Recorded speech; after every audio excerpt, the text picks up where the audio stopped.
Sadly, the sector has been silent, and the few headlines that we see around the world point towards the disgrace of heritage sites because of lack of visitors. And therefore, an apocalypse is predicted in the near future, a narrative of fear and uncertainty.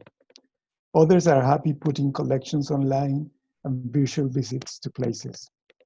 This pandemic has surfaced the struggles of human beings and is forcing us to reflect. Cultural heritage is not present in any of those reflections. If this is the time of dogma's failure, maybe it's also time to reassess the dogmas on cultural heritage. My observation is that practitioners, academics, and others involved in the field have settled on a given rationale. Cultural heritage is because it serves a purpose that is effective when and only when we have the opportunity to trade it for sensations, sentiments, or feelings. In short, when heritage can be experienced, as opposed to being significant, valuable, or important for what it represents. What the current pandemic is exposing is the fact that the purpose of cultural heritage is one of a product that is experienced only in person or by personal contact with the asset. It lacks connection at the levels argued by current doctrine, which are abstract and foggy: identity, pride, legacy, and others. So if reality is showing the limited connection between us, regular citizens, and cultural heritage, then who are the real players of the so-called cultural heritage industry? And even for those that hold an interest on the idea of heritage and heritage assets, they seem to have forgotten that the revenues and economic success of their industries in the past. Heritage has vanished from ads and logos of the hospitality industry, the transportation sector, or culture and education.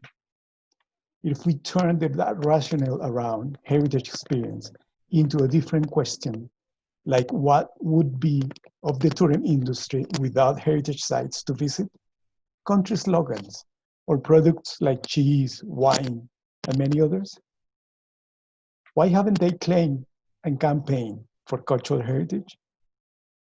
It seems to me that heritage is part of an agenda only when it reflects economic wealth, which is not good or bad. It only makes things clear at this point. This leads me to my next observation. If cultural heritage is a kind of commodity that serves many, national GDPs at the top of the list, while the idea of cultural heritage has proven to be of so little relevance for the general public, like now during this pandemic, people that cries all over the world for equity and opportunities, which by the way, is also the case of heritage assets, some get attention, care, love, and resources, while others live of a dream to be rich. Isn't this time to reassess the role of cultural heritage or our role in connection to cultural heritage and heritage assets? In those terms, the clear difference between commodification of heritage on one side and the need of equity and opportunities on the other show that they do not serve one another. Maybe the system that we have created, mainly supported by multilateral bodies, have failed in connecting those two different and opposing components into a realistic perception of what cultural heritage is, who gets the benefit of it, and who simply doesn't feel the connection to it. So coming back to my initial statement, if apocalypse happened, there will be no better asset to document such environment than cultural heritage. That we need to remember.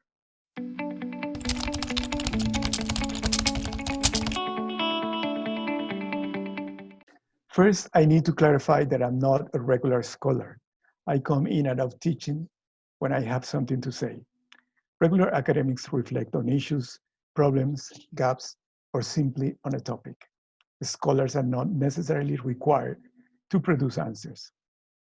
Having said that, universities and research centers have followed the system created for cultural heritage, which means using scholarship coming from ICOMOS as the main source of knowledge endorsed by UNESCO, the face of cultural heritage as we know it and understand it, and ICROM as the laboratory that puts in practice the information coming from the other two and feeds back experience. To challenge core dogmatic knowledge outside those three organizations made little sense and had no real impact on heritage assets. Therefore, intellectual production from universities and research centers follow what has been given as dogma. Some focus on the intangible component of heritage, others on management, others on technological developments of conservation, war and conflict, and so on and so forth.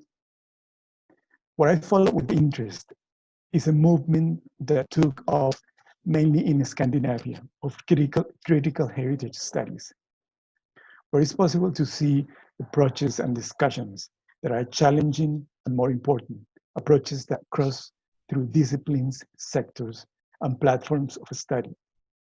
Even in that context, I've only been able to see studies on other pandemic stages in the history of humanity, which is relevant, but does not address the issue I have presented here.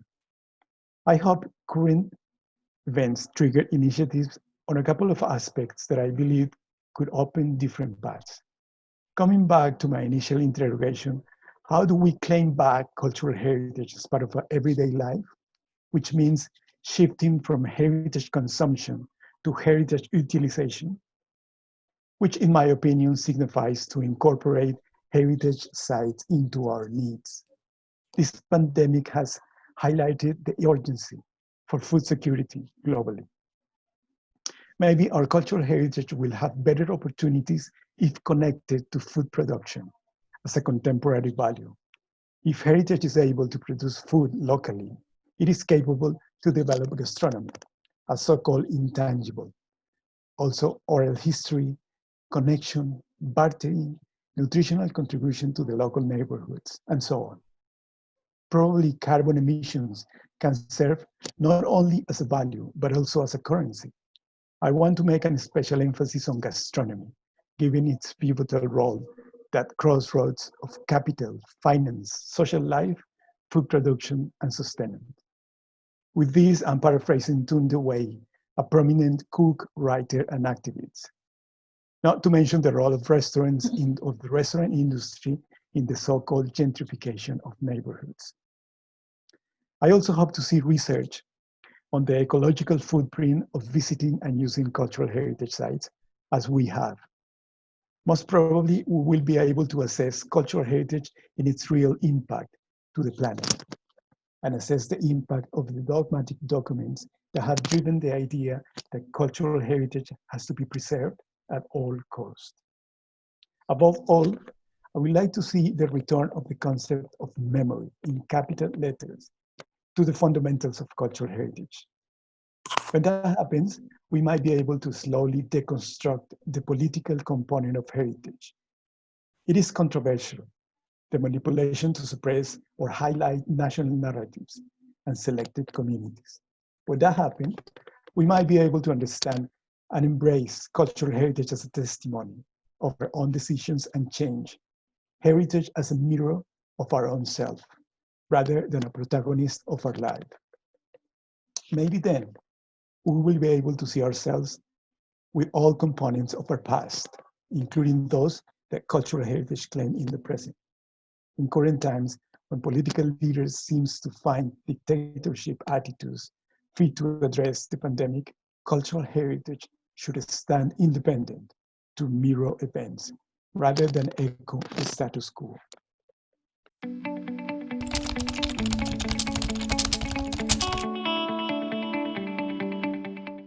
Interestingly enough, a couple of weeks ago, the World Tourism Organization released a call for tourist operators and projects with a degree of success or relevance during these present circumstances that could be scaled up worldwide. My interpretation is that going back to the insatiable consumption of places, most with heritage component, is slipping out of the global agenda. Another organization that I have seen incorporating cultural heritage to its working objectives is the International Labour Organization.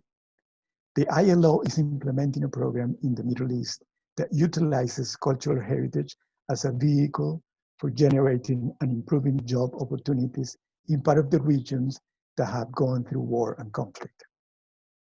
The first mention speaks loudly about the role of cultural heritage in the tourism industry as a resource that might be losing relevance.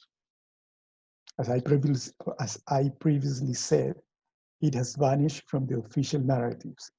While for the ILO, cultural heritage represents a mean, a kind of instrument capable of improving the well-being of people, an instrument that takes part of the chain that includes training, progress, meaning, not only consumption.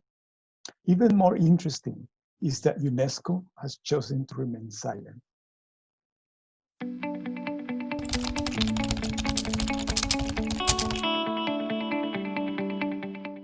My perception is that big NGOs with global influence are facing what any other organization around the world is facing, which is financial constraints. We will see how the coming months reveal a more realistic understanding of cultural heritage and who are the beneficiaries at large. I have my hopes in small-scale organizations that function locally. For instance, I closely follow the work of Heritage Watch Ethiopia and its urge to connect cultural heritage and food security in rural sites located in the most turbulent region of the country. Hopefully, we will be able to see big players turning their eyes towards initiatives with the capacity to impact equity and poverty in a great manner.